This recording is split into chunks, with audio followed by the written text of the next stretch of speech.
Each position is a different journey in terms of when they're ready. Like each player's profile, physically, technically, tactically is different. So like if Rico was at another club as a 5'8" fullback, but a club that didn't play the way we played, would he be playing in their first team at 17, 18? Maybe not, despite his technical level. The official Manchester City podcast. Welcome to the latest episode of the official Man City podcast, hosted by me, Rob Pollard, and as always, former City defender Nedum Onuoha. And today we've decided to do a bit of a Manchester City Academy special. So we are living through a bit of a golden period for our academy here at City, winning trophies on the pitch, producing great footballers who make it into Pep's team, and also great footballers who have a career elsewhere. So we thought it was time to delve deeply into our academy. So we're going to be joined today by the under-21s manager Brian Barry Murphy, and following him we're going to be interviewing Ben Wilkinson, our under-18s manager. And Ben is actually going to be joined by his father, who was a manager himself, in fact was the last Englishman to win the league title in England, Howard. So Nedum, as a former Manchester City academy man, are you looking forward to this one? Yeah, I'm probably a bit biased being an academy man myself, but these are the best episodes for me. I think I can look back on my sort of academy life, academy career, and see how much it's changed. It's a privilege to get the chance to come on the campus and see where they do it, but to hear from some of the people who will shape the careers of those young men and young players within this system. It's more than just an important academy for City. It's actually an important academy for world football when you think about it. For the amount of talent that comes in, the amount of talent that comes out.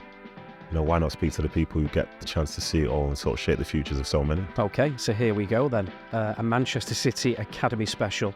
And we'll start with our conversation with under-21s manager Brian Barry Murphy. Brian, thank you for joining us on the official Man City podcast. I want to start with your father, actually.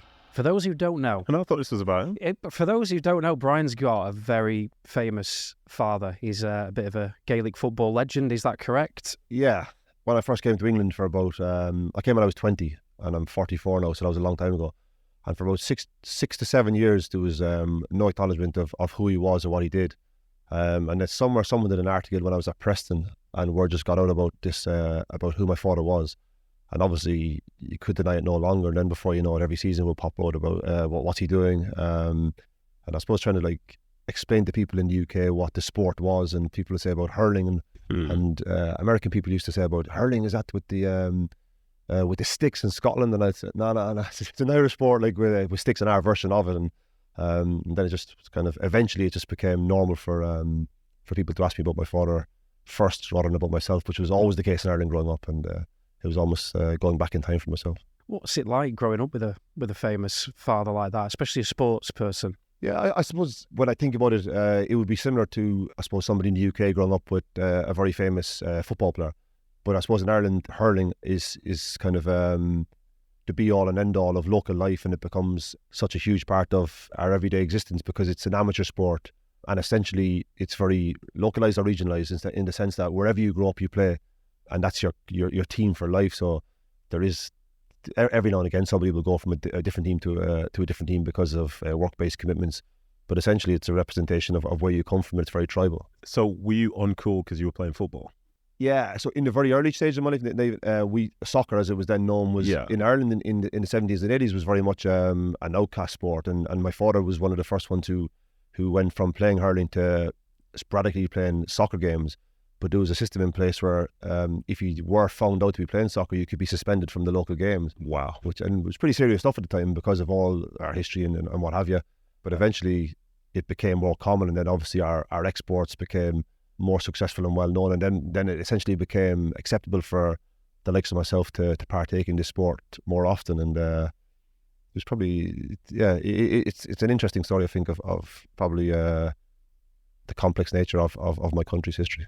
So when did you start getting into football? How old were you, and how did that materialise? When I was in school, like I said, we say soccer, but football, you feel a bit cringy saying soccer because it's kind of the way the American soccer is. But I started getting into it more in school, and when I look back at my teenage years, retrospectively, I definitely had this sense of whenever I played Gaelic sports or Irish sports, every game I would go to, there would be this, there'd always be these murmurings about that's that guy's son, and I would pick up on it and be very conscious of it, and sometimes I would really enjoy it, but sometimes without ever admitting it, I used to kind of almost feel a little bit like, oh, they're speaking about me again.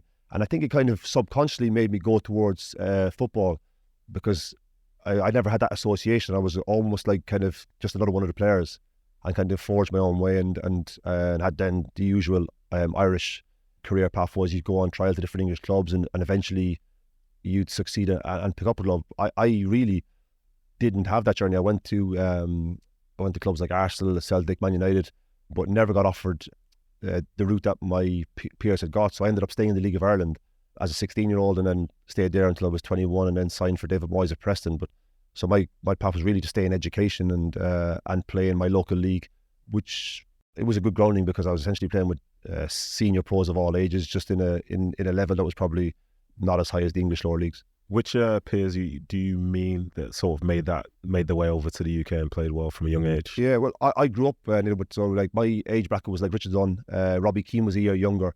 We had players like Steve McPhail who was at Leeds, so like that was all my era really. And I got a sense kind of when I was around 16 or 17 that I was good in comparison to my schoolmates and my local friends, but I had a real clear sign that I wasn't as good as Dunny or I wasn't as good as Robbie. And like different guys, there's loads of psychology in sport, and I was say like, oh, that's a real limited mindset. But I thought like, no, not in this instance. I just know I'm not, because I saw how good they were, and I thought like, yeah, I could still do my best and tried to maximise my own ability. And I established myself as a good young player in the League of Ireland, and then started getting recognition with the under-21s in Ireland, and eventually signed for Preston. So I kind of thought, well, I'm at a level here that I feel as if is very good and provides me with a career outside of Ireland, because in Ireland at the time I was playing for Cork City on the wages were like £75 a week, so you're going to local college alongside that, but really you're having to think about ways of earning a living, and I wouldn't have been able to continue playing on that kind of wage eventually if I moved out of home and became a younger man. So when did you realise that coaching would be something that you would try your hand at? I do like in my career path to almost like when we speak about a journeyman or such. I ended up at Preston. I suppose my significant moment at Preston was we got to the playoff finals in the Championship in '99, and it was my second season in English football, and I was very much a squad member. I would have had like 35 appearances on the bench, and then we got to the final. It was the final at Cardiff. It was Cardiff back then, where Michael Ricketts scored a hat-trick for Bolton, and they went up, and we didn't. And the following summer, David left to go to Everton. Craig Brown came in, and I just started going on loan to I went on loan to Hartlepool and Place and Southend. So with all due respect, not very glamorous loans, but my next move was to Sheffield Wednesday because Chris Turner was there, which was a great club. It was on a pretty steep decline, and had gone from having the Decanios and Carbonis to a group of lads who were trying their best in the Championship but not good enough, and then we got relegated. So that was a pretty chastening experience, and then kind of got released from there, and then you're looking for a club. You're at the kind of sliding doors moment where you're looking for a club in the UK to sustain your career, or you decide to go back home. But there was always this feeling amongst me and my fellow countrymen that you almost didn't want to go back home because of how it was viewed. Does that make sense? And you want to stay for as long as you can. And the next few years at Bury were okay. But I ended up going to Rochdale and working under Keith Phil they got promoted back to League One, and he brought me in as an experienced midfielder who he felt could help the younger players. And before you know it, I just kind of had starting again subconsciously taking on that kind of mentoring or guiding role, trying to help young players, because it was a very small club but had a very proud recent history of producing young players and providing them with a pathway into league football. And he wanted to make that into something special and almost use me as somebody who could play and help the players in League One, and also nurture the young talent and make them feel more comfortable in league football, which can be quite tough at times. You've tried to say that you were a journeyman there. When you were playing professionally, did you think you were a journeyman, or is it something you saw at the end of your career as you look back? I think when I look back retrospectively, I think at the time though, like I said to you, I felt as if I just wasn't as good as the top players who were excelling at Premier League level. You'll have played against Robbie and those guys who were like exceptional players. But they're better than 90% of all players anyway. That's the thing. Yeah. I suppose that's what we were judging ourselves against. So you probably do see certain players make it into the Premier League who probably aren't as good as those guys. Yeah. But I just had this feeling that maybe it is a limited mindset. I thought if I got into the Premier League, I'd probably be beyond where I was capable of playing, and it never happened. So you could argue both ways. It was. Yeah. Do you know, I'll tell you what was really interesting? This is a link to Patrick Vieira. Hopefully I'll have him on the podcast at some point. The most humbled I ever was. So he came to play at City for a year, and Patrick's like an idol to so many people who'd watched the Premier League. You know, you had the Keane Vieira thing, like he's king of it all. Yeah. And I think we were sitting on a bus one time and we were just chatting away, and I'm still sitting across from him thinking, how's Patrick Vieira sitting across from me? This is so surreal. We started talking, and then he mentioned one of his biggest regrets. He said he wished that during his playing career, he just kept it simpler. Patrick Vieira said that while sitting across from me. And I was like, well, what do you want me to do? If you think that you should have kept it simpler, let's be very clear here. I'm not going to try anything because I'm trying to give you the ball. And if you're trying to give the ball to somebody else, and I think when somebody that's that great can be that self-aware in terms of their own abilities and those around them, you know, there is a thing there, self-awareness. It's not, I don't think it's necessarily a limited mindset. Yeah. It's to understand that not everybody is the difference maker, but you can still do a significant job and get better. Yeah, exactly. I think, you know what I mean? I think that's the thing. So he sounds like he's being down on himself. He gets it. There's a certain element that needs to exist within that. Yeah. What about your style? Because obviously, Rochdale, when you were manager there, you were known for playing a really attractive brand of football, and I'm presuming that's the reason why City came and offered you the job, because we play a particular way and we want our young players to play a particular way.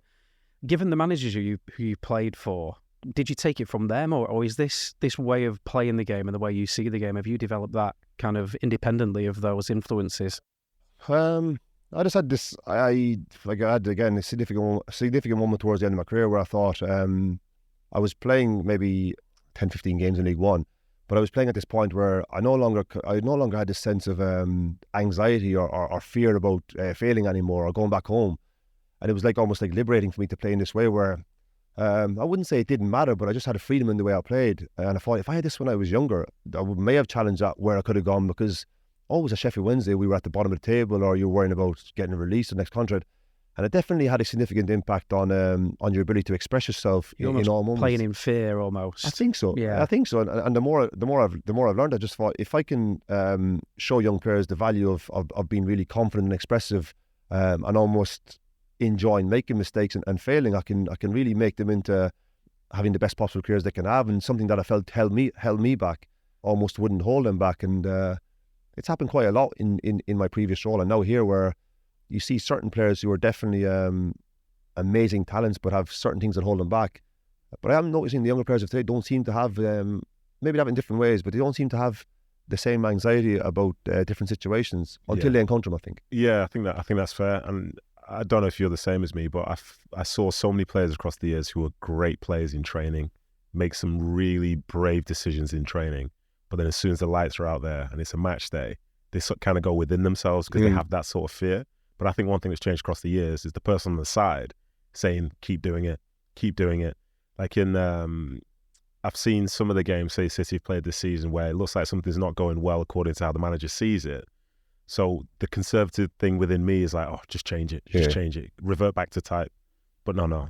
The more aggressive is say, keep doing it because it's the right thing to do. And I think that's what's changed across the years. Yeah. Because I had, it was Harry Redknapp, who was my manager at QPR, and he always used to say before the game, he said, good players play, get the ball down and play. And then we'd start playing, he says, no, get it forward. This is too risky. At that point, that's not developing players. No. That's just reacting to something that's going on outside. You know what I mean? And that does affect the way that people develop as players, I believe. Do you tell the young players that if you make a mistake, it doesn't matter? Try it again. This is the way we do things. If it doesn't go right the first time, the second time, the third time, do it a fourth time. I think there's an important difference between it depends what the mistake is. I think if it's something that we're trying to coach as part of our of our syllabus to create the best possible all-round players that they want to see at first team level, and the club want to produce to enable them to have the best careers they can have, I think we have to absolutely empower them to know what that looks like.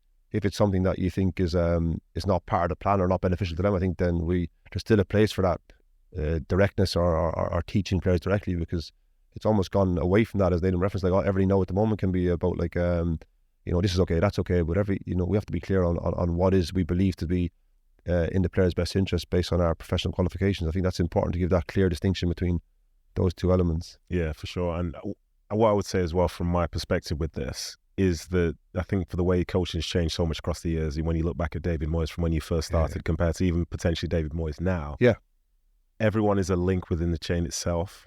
So if one person is trying to do the right thing and it's not working out, if that person stops trying to do the right thing, then it affects everybody. Yeah. Like if you say, for example, to one of the fullbacks, go into midfield when the ball's on this side, but they've lost the ball a couple of times and they stop going in there, before you know it, it affects everything. It's like a house of cards as such.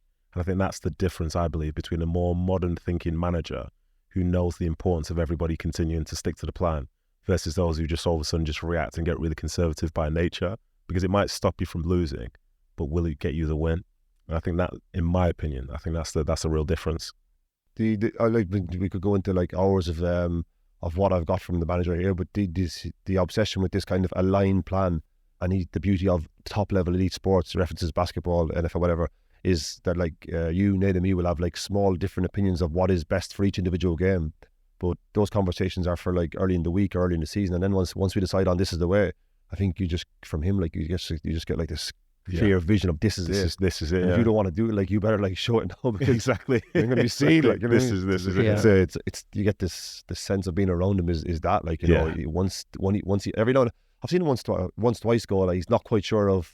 There was references. Remember the Man United game last year where he was on the program, wasn't it, where he said, "I'm not quite sure what they're going to do." Yeah. And then it was almost like, over to you guys in the moment, have to adapt quickly. And he even said about Leicester last week with Dean coming in for the game, we don't know what they're going to do, so we have to be really open to adapting in the first 10-15 minutes. But I've seen him like where it's the opposite of that, and like he has a clear vision of what you want and everybody's on board. I think that's quite beautiful. I think exactly. And I think that's why he's one of the best ever. But I think you're probably in the same situation where, say, as a player walking out onto the field, one of the worst feelings you can have is not knowing what you're supposed to be doing. I hated that.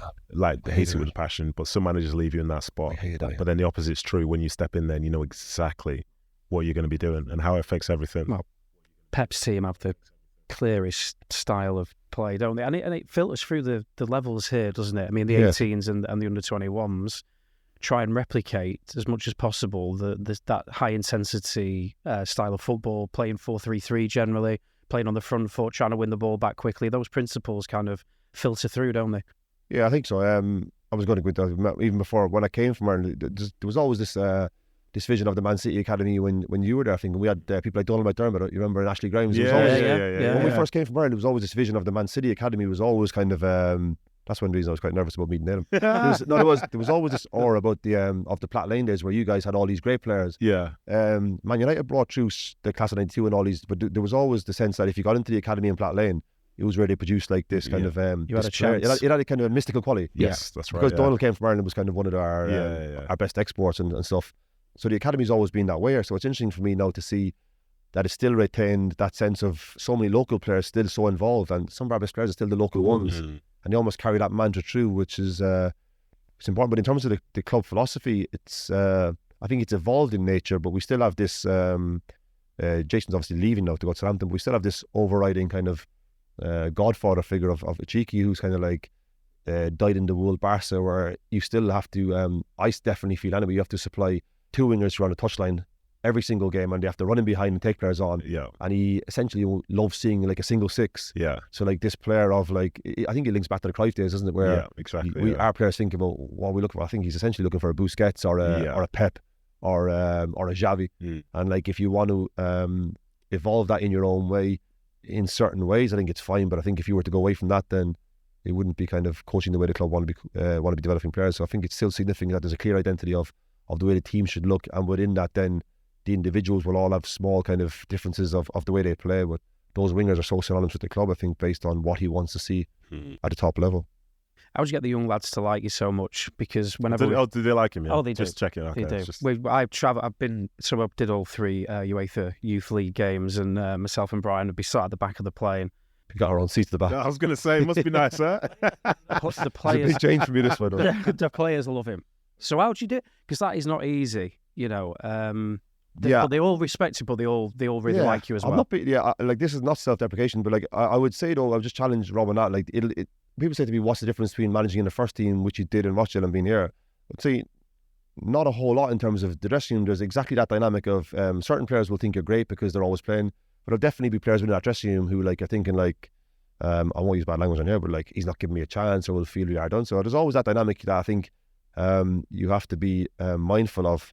And just I think for the players who are not playing, the challenge is even more significant now because of how much pressure they feel as young boys, that you have to give them real support, I think, and empathy, and make sure that they feel as if they have a value in terms of what you can do for them moving forward. So we always, I think we don't speak a lot about what it's like to be a coach or previously a manager for me, but now very much a coach. But I think you carry that weight of constantly checking yourself to make sure that you're giving everyone in our group the required attention and the required support to make sure that if they're going to go and train with Pep, they're prepared. But if they're going to go and trying to find a club, I referenced Derby and Burnley because we had Cuckoo last season, who from an early stage of last season wasn't going to get a contract at Manchester City, so I was looking for that next step. And CJ went to Burnley, to exams. So you're almost like, you feel a deep responsibility to make sure that these players are provided with the tools to cope when they go on to the next level. And one of the big pitches Jason did to me when I came here was about providing that support based on where I'd come from, that I had a knowledge or had experienced what it was like to be in, I suppose, the lower leagues, and preparing the players for what it looks like in the transition into English football. It's hard, I think. Yeah, for you,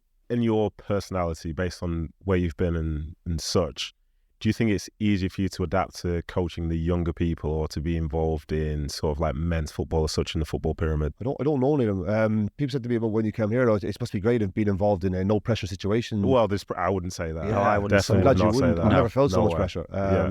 But like, it feels very, it makes you feel alive in terms of you feel as if the players are dependent on you for so much, and then you're having to provide arguably the best manager in history with players that he requires on a daily basis in whatever format he wants. And he's an amazing guy, but as like certain things have to be done well. Yeah, of course. Yeah. That's right. Or else you get to stare, like, Yeah. and when you get to stare, like, it's time stands still. But Yeah. I don't want to see that again. And then he makes you feel so comfortable in the next moment because he has this amazing personal quality.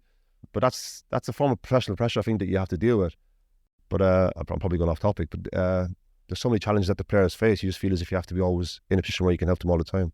It is a bigger topic question, yeah. So I think from the outside, a lot of people see the facilities that City have, and in terms of the academy, and they believe that as a consequence, the players get too used to this and they can't do it elsewhere, and that things are too easy. Like, what would you say to somebody that maybe believes that to be true? I think it's fair. I think it's fair. I think it's something we have to be aware of. I think the longer that you're here, I think you can become so used to it, and think it's the norm. And the other challenge, I believe, that is the players become so used to winning. That can either be a positive in terms of the perception is you're creating winners who like to win all the time, but really, as we know in professional sport, when you go somewhere else, you play for another team, it's not going to happen, like that, you know. And how we prepare the players to deal with that failure or that disappointment in terms of how they act and behave is very much at the forefront of my mind, because I think it's so important that they understand what it's like to have difficult situations or difficult part of their careers, and they have to have these tools to cope with that in the next stage of our career. But I think in here it's definitely a bubble because of how the place is amazing. Yeah, absolutely. And everything is so great here, and you're getting to train with the best players in the world on a regular basis. But it's not really reality for a lot of players because it's just not going to happen. Yeah, I totally agree. And I think from my perspective on it all, I think there were people who came up in those Platt Lane days and people who'll be here today who have something within them to whereby the facilities don't matter. Yep, absolutely. You know, and I think that's the thing that some people forget, because they think that everybody that comes here will just absorb this and think this is the only way to do football. But there's a certain devil within you that needs to exist for you to make it to the top level. And I think it's interesting because you get a chance to see them all. Yeah. And they must show you little glimpses on a day-to-day basis whereby, you know, they don't necessarily need to be winning every single day to understand that there's more to football than just that.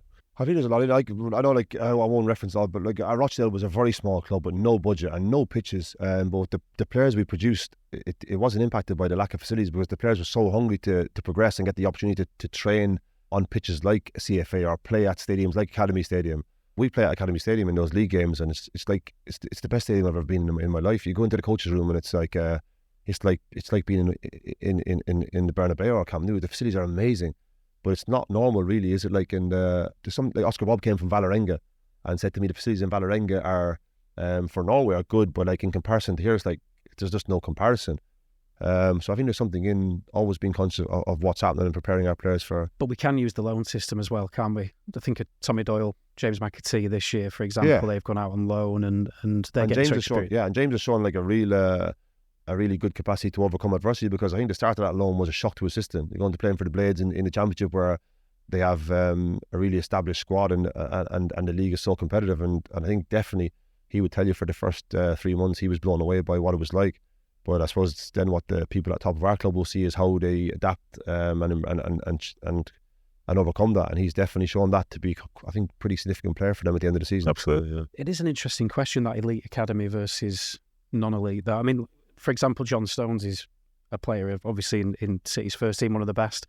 He came through Barnsley's academy, was there from being a very young child. He played 49 games for Barnsley and then he was signed by a Premier League club anyway.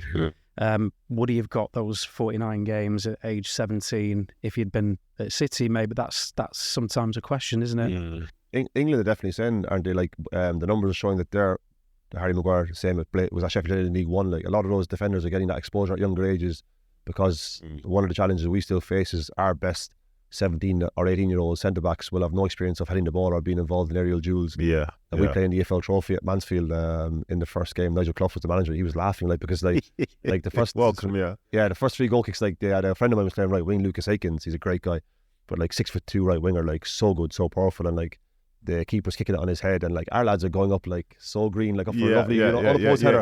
And Luke just put his arm across the chin, like, and like they flick it into our box, like, and before you knew it was like 2-0 down, and we're like chasing the game. And I'm thinking of ways to like try and recreate those situations as often as possible to try and get more exposure into our defensive players. I think particularly more often in the season, because it's just such an important tool if we can loan them out. Yeah, he is incredible, Pep, isn't he? I mean, for you to be working, just to give us a flavour of kind of how that relationship works, because he's looking to the academy more and more, isn't he? Because we're producing better players as the academy has existed for longer. So I think he looks at you and the work that you do, and he wants to know who the next good players are, doesn't he? Yeah, I think he does. I think he's so obsessed at practicing the things that you just referenced. I think he wants to have our lads there so often to provide a relevant test to the players that these pictures or patterns or routines become second nature. Before we played against Southampton a couple of weeks back, our lads were replicating that defensive positioning of Southampton, and they gave it a good go. Well, obviously we can't compete with these players because the physical difference is so big, but they gave it a good go and caused a lot of problems. And you could sense that Pep was very pleased about how difficult it was for the players, because they're really engaged 2 or 3 days before a game and thinking this is going to be hard. And then when it came to the game on the Saturday evening, it was at 5:30.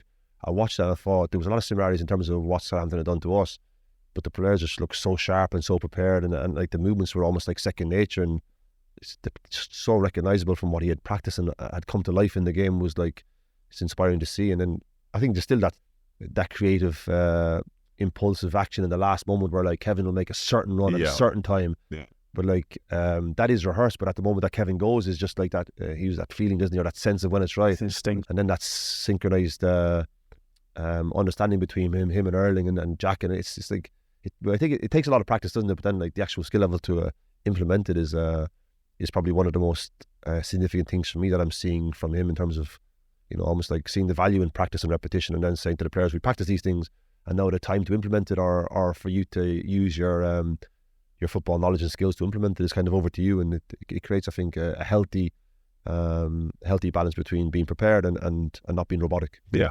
What about his intensity? Because whenever I'm around him, he's like no one I've ever come across. So as a coach, you look at him and do you think that's how I've got to be, or I've got to be more like that, or is that unique to him as a person? I think so. Yeah. You probably spend as much time with him as I do. I think the feelings I got around him are nervousness sometimes, wanting to provide him with exactly what he wants. So you want to please him because he's so good. But then, like I said, he has this ability to make you feel very relaxed and very valued with a single gesture or word. I think that must be a pretty good skill. Gift. Yeah, a gift. Yeah. Yeah. It is, yeah. I don't know what it is, but like I said to you, you can get the stare or do something wrong, and all of a sudden you think, oh, this is and then within a second, like it's like you're thinking like I've seen him like the personal touch with our players. A lot of the time, some of our players will be doing like tactical shape for like, if he wants it to be longer, it goes on forever. And like the players, you can see the players like are like physically are gone, but like at the end of the session, like he'll give them all that individual touch, and they go away thinking like, well, I served a lot of value today in this preparation for the guys. And because they're preparing for games of such magnitude, the players can then watch the action unfold and see if what the guys have practiced comes to life. So our last guest, Owen Hargreaves, he left a question. He didn't know it was you who was coming on. We don't tell the person. But his question was there a moment on the football field or training field, whatever it might be, where you thought, I'm a professional now, I've made it, I know what I'm doing? Did you have that light bulb moment at any point? No. Nedum making me think about the contrast between being having a limited mindset and also being self-aware. I thought I must be doing okay when I got selected for the Irish under-21 team, because I was playing football for 6 or 7 years, and before I came to being an under-21, and it was locally. I had played hurling previously, an Irish sport, and I knew I was amazing at that. So I was the best in my school at hurling. I was one of the best in the county, and I thought I can play this game and be the best about. But when I played football, it was slightly different. I wasn't ahead of the rest of my schoolmates and peers. But I think when I got picked for the Irish under-21 team, it was unusual in the sense that most of the players playing for that team would be coming back from the big clubs in England to play for their country under 21s. So we'd have like 2 or 3 homegrown players that would be playing, and I was one of them. So I think that was probably the time when I thought, like, I might just try and get serious with this and see if I can go back and try and progress with a career in the UK and treat it seriously. That was probably the moment where I thought, I'm okay at this now. So we ask every guest the same 3 questions. So here's the first one. If you could change one rule about football, what would it be? At the moment? Yeah. I'd definitely change the accumulation of bookings in European competition, you know, where you miss a game. Yeah. I saw that affect some of our young players. I suppose you could argue it's preparing them for what they're going to face later on in their career, but I saw lads in tears at the prospect of missing a semi-final because they've had 2 bookings. So I just don't think there's any point to it. Too harsh. I just don't see any relevance to what it's teaching them. I think like 2 bookings mean you're sent off in a game, fine, but if you're going to get that in European competition and then you miss a game, I don't see what's the point of it. Yeah, that's a good one. Okay. Next one is... You didn't say mine was a good one, did you? Yours was too Move obvious. Move on. You've had your time. Everyone's talking about yours. No, that's fine. I know where the door is. The next one is, what was the last thing that you binged, like series on Netflix, a book, or anything basically that you really got into? I enjoyed The Last Dance. I watched that. I enjoyed it. Yeah. Something about the Phil Jackson. There was something about what he was saying was almost like again, just like things he was saying. I was thinking, yeah, about the way he dealt with different players and the Rodman story about when he just went to Vegas and disappeared and the consternation it caused in the camp with Jordan and people. Yeah, he was also really cool, Phil Jackson. Unbelievable, yeah. Just really liked him. And there's a bit of Mancini about it. He went on and had much more success than Mancini. You've said it. You said Mancini's Phil Jackson. But he did. No. But he did. That was it. That was Rob. But That was Rob. Phil Jackson was the guy. He kind of changed the mentality. After a long time of struggles, he was the guy who turned the screw, and that's kind of the way I view what Mancini did here. Yeah. And then the last one is, if you could ask our next guest any question, what would it be? And we're not going to tell you who our guest is. I would say, what are the most significant changes you've seen at this club in whatever period? Yeah. And what are the pros and cons of that?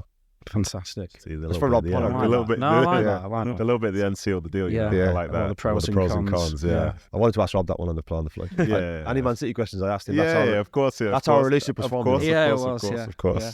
Brian, I really enjoyed that. Thanks, Rob. Thank you so much for joining us. So class. Thanks, Nedum. Yeah, really good. Thank you. The official Manchester City podcast.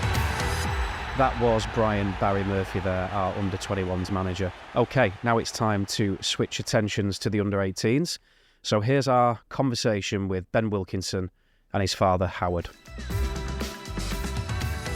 I want to go back, Ben, to when you were young, and I'm presuming that your dad and the career that he had was inspirational to you and has been a catalyst for the career you've got. Do you want to just take us back to kind of how your interest in football started and the role that your dad played in that? Yeah, spot on in terms of it was certainly the catalyst for me and my sort of love of the game.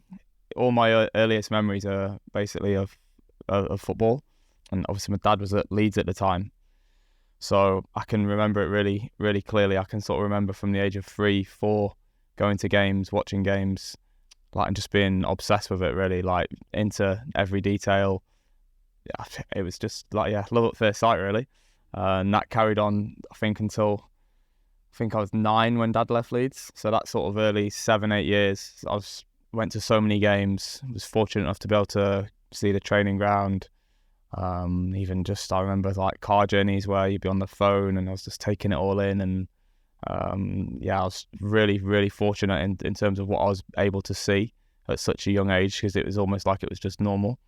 But it was, when I look back now, I was incredibly privileged and fortunate to see all of the details that I did, and it certainly was just a massive spark for me in terms of getting into football and wanting to play football, and further down the line trying to sort of get involved in coaching. Howard, in regards to Ben, did you want him to be a footballer? And also, does that mean that he was one of the best coached kids that was trying to achieve that goal of being a professional?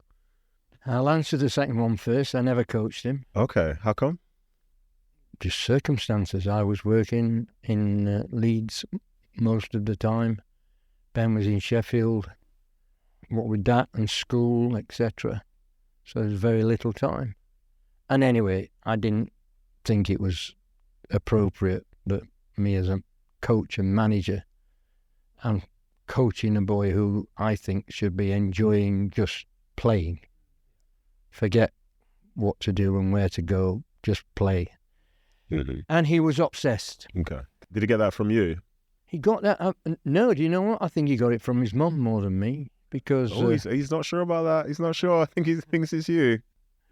she was very, very keen for him to, not so much football, but to make sure that he was had one eye on sport of some sort, because she recognised the benefits of that. But obviously, when your father's a manager, and I was fortunate in the fact that I was at Leeds longer than a lot of people these days last at clubs. So for him, it was a sort of permanent fixture for a long time. And television and so on. So no wonder it was all he wanted to do. And in fact, when he was 16, there was a big debate stroke argument with regard to whether he joins as an apprentice or whether he stays at school. Mum wanted him to stay at school, and I managed to convince her that a life in football, however long or short, is a very good education for whatever it is you want to do afterwards. So I won by devious methods, really. Are you glad that your dad won that argument? Yeah, because I think I was maybe a bit of a stroppy teenager at that point, but I was sort of the argument I was trying to sort of force with my mum was that if you stay at school and try the apprentice route, like you end up sort of not succeeding to your potential on both, because you're not in school enough because you're playing football, and you miss too much football because you're dipping in and out. So I think I went down the line of you only get one shot at being a footballer, whereas you can always come back on the old academic route. So yeah, I think we won that argument in the end, didn't we? Quite easily. Do you see? You said maybe I was a stroppy teenager. Like, where's the Mate, doubt? yeah. Were you, or were you not? I don't think I was that bad. That's why I said it. Well, let's ask somebody that may know. Was he a stroppy teenager? I didn't see him enough to know whether he was stroppy or not, but my guess is definitely not, because Really? Okay. No.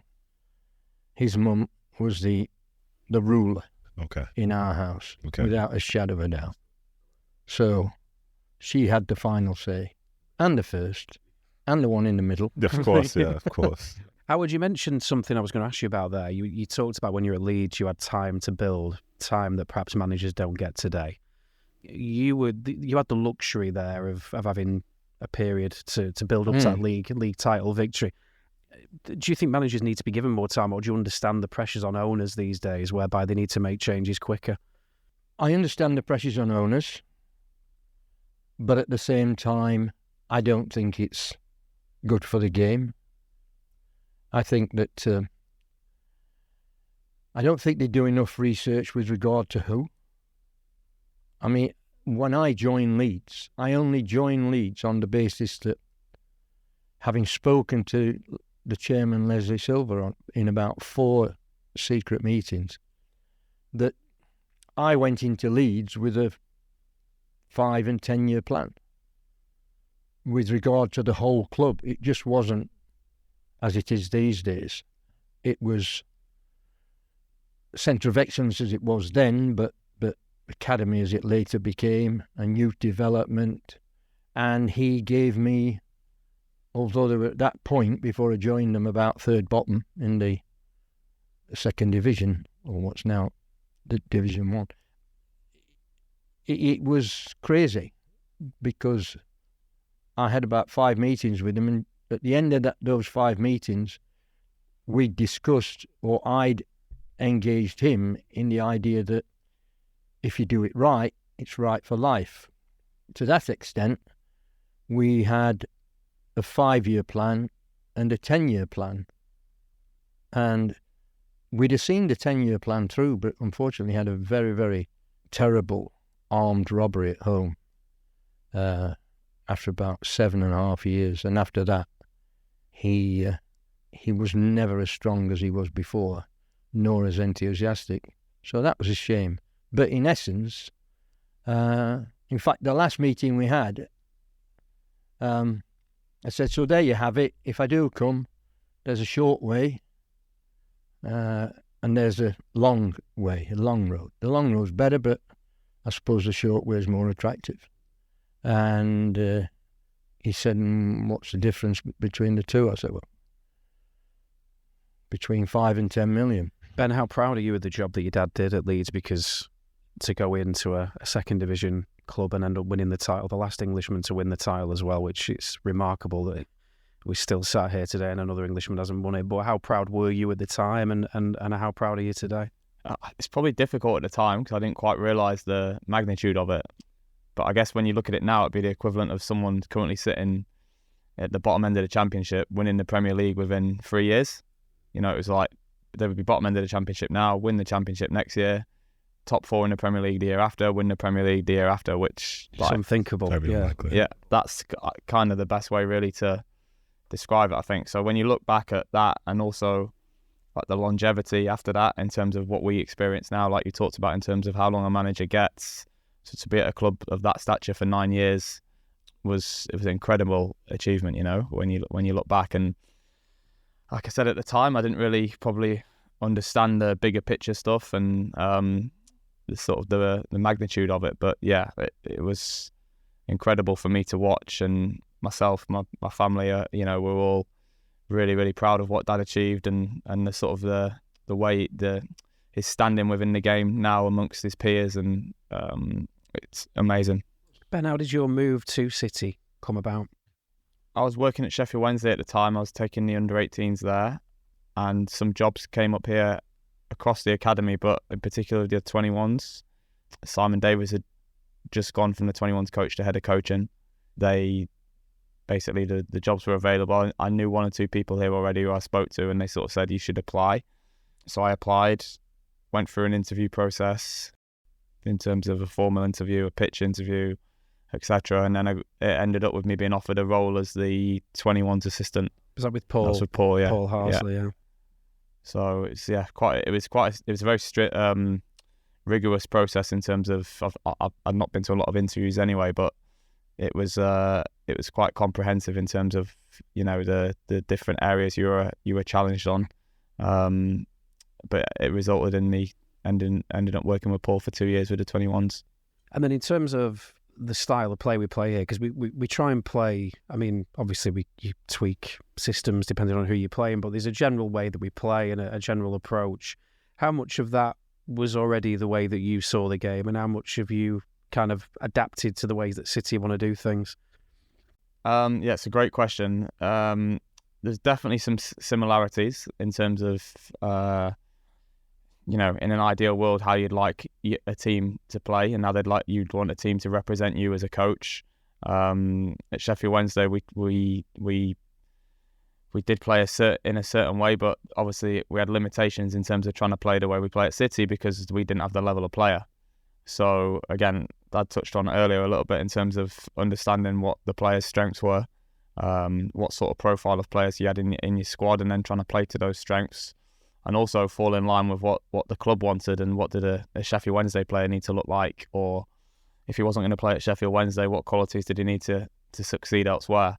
And there's certainly a vast difference in that to what you need, what the player that we get here. It takes a while to get used to, I think, once you walk through the door here in terms of the level of player and the ability they have, for sure. The technical and tactical ability that the players have got is absolutely fantastic, and a lot of credit for that, which I don't think it gets sort of given enough, is down to the program.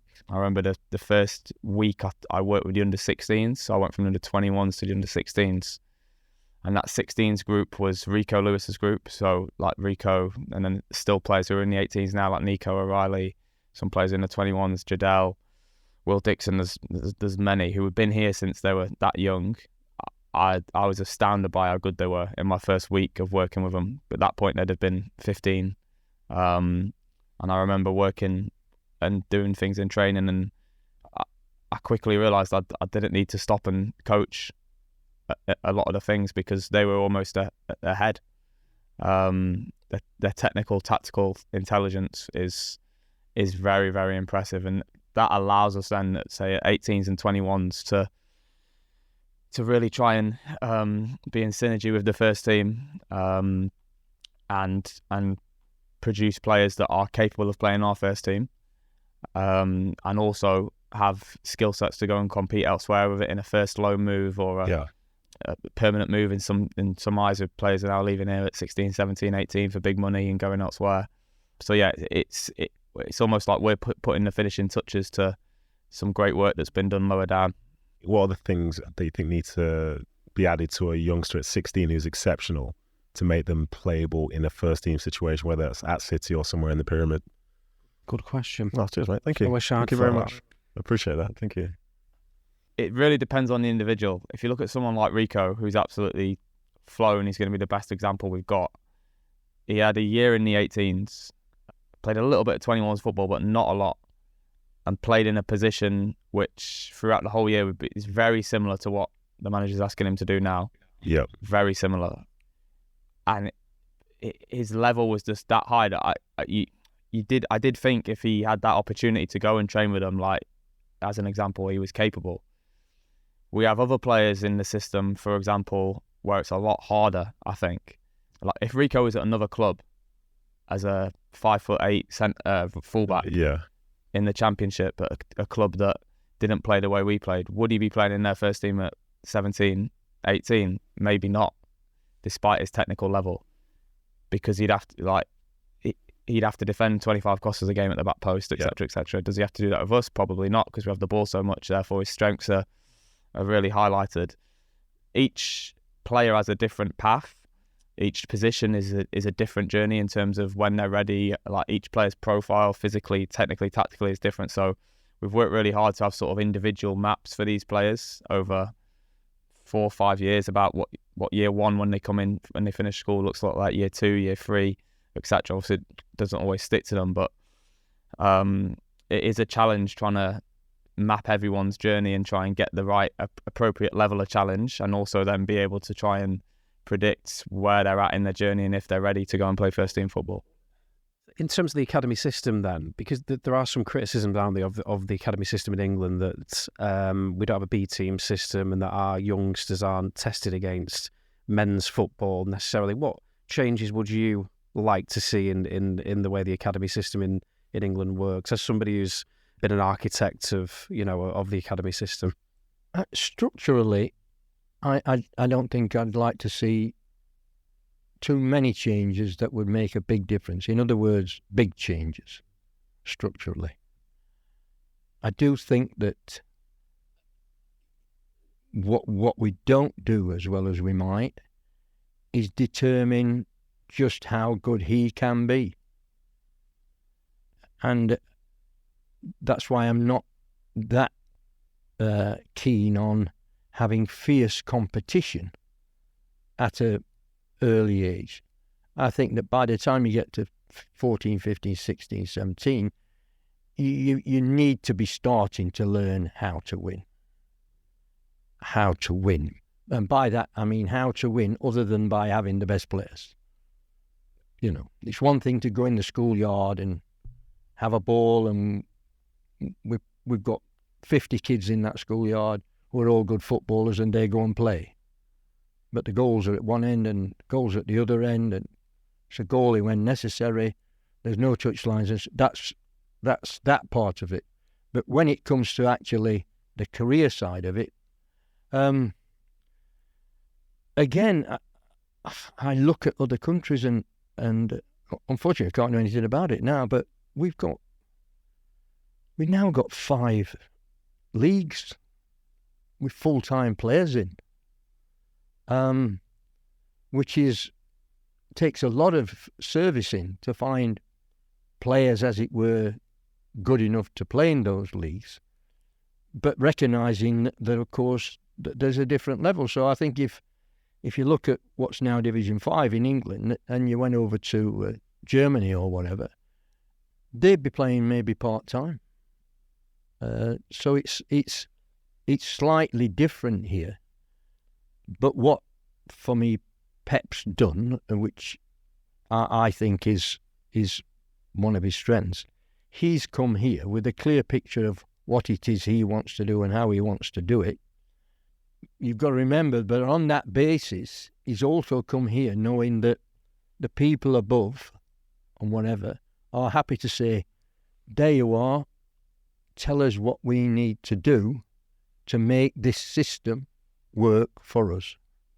And that's where you do need someone, as it were, not just the manager, but outside of that, who's coordinating it to making sure that we are all on the same message. Because I think that sometimes the competitive stuff starts too early. In terms of, I don't mean starts too early in terms. It don't matter if we don't win. It don't matter if I'm not on about that, but I'm on about, as it were. I see too many coaches in development football, even in the league that Man City in, where they come to play Man City and it's kick the ball out 300 yards and take 20 minutes to get it back and start playing again. And I think you're not doing best by them, because they might not be as good as Man City, but your job is to make them as good as they can be. Who was the most talented player that you managed in terms of technical and natural ability? Goes back a long way, that. I'm not saying there's just one, but when I went to Notts County, I joined them in January, and next season we got promoted to the First Division because I'd watched them from Christmas through to the end of the season, because I was working at the FA. So when we started the next season, I got them in 7 weeks early, and that didn't go down to... You said 7 weeks earlier there, just to double check. 7 weeks pre-season. You were known for working players hard. No, working them smart. Working them smart. Come on. I had a player, I inherited a player there called Masson, Don Masson. Getting out of the second division, we were pass. Just pass. We played Ipswich one day. Bob was manager, Bobby Robson. We scored a goal where Avramovic rolled the ball out. We made something like 24 passes and in at the other end. And Bobby got up out of the dugout, came up to our dugout, and congratulated us on how we're playing. But when we go into the First Division, the season after, by Christmas, we were second bottom of the First Division. But fortunately, we had heavy snow for about 3 weeks, which gave me time to have a rethink. And I sat those players down and said, listen, fellas, if we keep doing what we're doing, we'll keep getting what we did, which is beat. So we're going to have to change. But you've got to want to change. So you tell me, do we want to stay bottom or do we want to get out of it? It's an incredible statistic that you're the last English manager to win the top flight in this country. Does it make you sad in some ways that is a fact? Obviously we were talking before, Kevin Keegan came close, Bobby, did quite well with Newcastle, etc. But does it almost make you sad that we haven't managed to produce another title-winning manager who is English? Don't make me sad. It is what it is. If you just said what you'd said, but instead about a manager, you'd said it about a team, in particular the England team, then I would, I would like to think that the guy who's in charge is the bloke who can best do what it takes to be a successful international manager. And at the moment, I think one of the big reasons for our success is that when Gareth came to the FA, that first time, I remember sitting in a car with him going to a match in, I don't know, it's Norway, Denmark, and talking about going forward in international football and explaining, giving him my view that if you look at international football and you look at club football, there are massive differences in some cases. And I remember sitting down with Redknapp, Stevie Gerrard when they were 17 and explaining to them, look, we're not going to have a different manager now every year. This manager's going to be with you till he gets to the under-21s, and then because we think there are certain very important fundamentals necessary for success in international football. Ben, we've got a few questions we asked every guest. So, first one we always ask is, if you could change one rule about football, what would it be? Dad's already mentioned it actually. Something that really frustrates me in this job, but it maybe wouldn't necessarily frustrate me in other jobs as such, is that whenever in a large proportion of our games, the time wasting is just, really. I can't even begin to fathom time wasting at that level. Ridiculous. Is it that bad? Like Okay. especially away games, like one ball, goalkeepers taking ages, like even like clearly obvious stuff like players going down with cramp, managers got them all in, like, and what frustrates me about it is like a little bit that the opposition are doing it, but not too much, because I actually think for our players it's a good education. Yeah. Because like they're going to get it a lot in the first team. Yeah. But like, I think we've lost twice this year, 18s in the league, and one of them was away at Everton early doors. We lost 1-0. They scored a goal early on, and it was just unbelievable. And like our players struggled to deal with it a little bit that day. So I don't mind that side of it because it's part of us, the education. But the failure of the referees to sort of manage the game appropriately really frustrates me, because like for me at under 18 football, you need to start. Yeah. It's our job to start teaching the players about the transition to first team football and stuff like that, and they just don't officiate the game properly. So if there's one rule change that I'd have in terms of the level out, it would be to have some sort of way of managing ball in play. I thought it was really interesting at the World Cup in the early games when we were getting like huge amounts of injury time. That would soon stamp it out, I think. If we're at the end of how long's left after 45 minutes, 11, like 10 12 minutes, yeah. Like, I think that would make a bit, because it's really frustrating for us at our level in our team, I have to say. What was the last thing that you binged, like podcast, film, book, series, whatever? Well, I'm in a stage of life at the minute. We've got 2 young kids, so like TV series have gone on the back burner a little bit because it's just about going to sleep when you can. Yeah. So I'm probably listening to a lot of podcasts at the moment. Yeah. So I quite like listening to a lot. There's a lot of different ones going around in sport in terms of like high performance podcasts and things like that. And also my wife actually gets me listening to some good ones as well, which are more which are in terms of maybe non-sport, but it's one eye on business or life or politics and stuff like that. So I actually get quite a lot of influences from her now on the podcasts. Are quite a big one for me at the moment. And the final one is, if you could ask our next guest anything, we're not going to tell you who it is, what would that question be? And we've also got a question from our last guest for you to finish with. But if you could ask our next guest, whoever that may be, one question, they'll be based in football. What would you ask? I'll go, who should be the next manager at City and why? That's the best one we've had yet. That is good. So I can tell you our last guest was, and it's a colleague of yours, Barry Murphy. His question was, and correct me if this is inaccurate. He said, City's development and growth in the last 10 years, what have you noticed the most about that, and what are the pros and cons of those improvements? Is that what he asked? Paraphrasing, kind of, yeah. Yeah. So like, obviously this club has changed rapidly. How has it changed in your experience, but also what are the pros and cons of those changes? So that's an absolute grenade of a question, by the way. Now yeah, that you knew what he was doing, Brian. Yeah, you knew what he was doing. I remember when, again, going back to your first question, when my dad was at Leeds and I was a young boy, I remember going to Main Road and seeing what the club was like then in terms of very hard place to go in terms of like as a visiting team. I don't think we did very well there, did we, at Leeds? There's a couple of times I remember we had some really bad days, but what Main Road was, where it was compared to like what you walk in, like when I've met my dad here today, it's another level. It's just unbelievable how far they've come. Like the training ground, all the regeneration of the local area and what that has created as well in terms of jobs, buildings, infrastructure. Like for them to be where they were, not even like relatively short space of time ago, and like last night we've just qualified for our 3rd successive Champions League final, won 4 out of the last 5 Premier.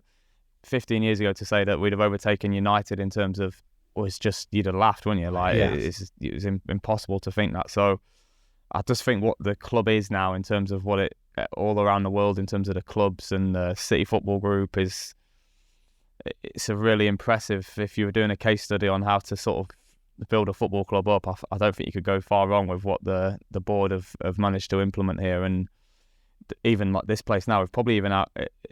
We actually haven't got enough space now, which when someone said that when they designed it, it was crazy. But with the growth of the women's game, feels like the women's academy, the boys' academy, the first team, and thankfully all of those strands of the club are sort of going in the right trajectory. So I just think it's an incredible story what they've managed to do, and also the fact that when they're being successful, they're not just stopping.